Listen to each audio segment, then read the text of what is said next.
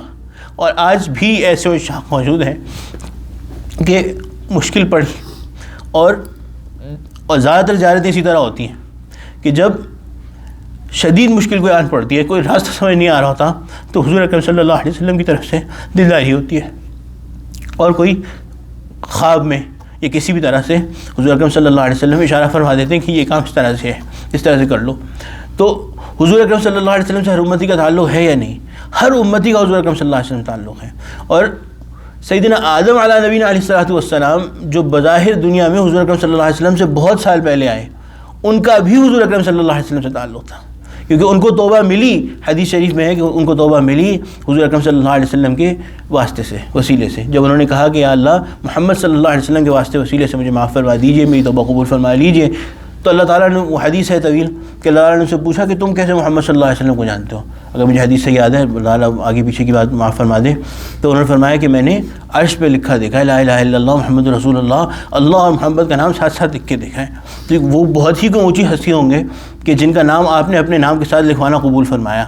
تو ہر امتی کا حضور سے, چاہے وہ پہلے آیا ہو چاہے حضور کے بعد آیا ہو, ہر انسان کا حضور اکرم صلی اللہ علیہ وسلم سے تعلق ہے.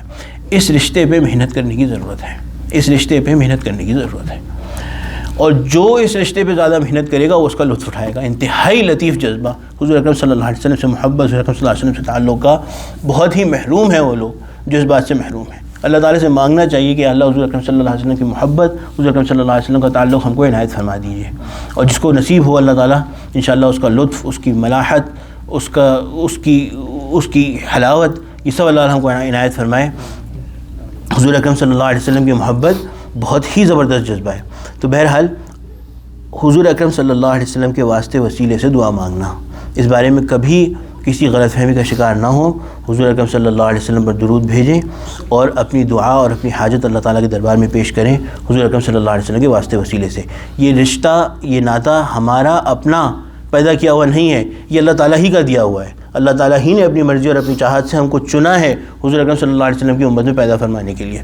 So بہرحال the second thing that I was saying is, the second thing to learn is, to keep in mind is that every single one of us, every single human being has a very special relationship with the Prophet sallallahu alaihi wasallam.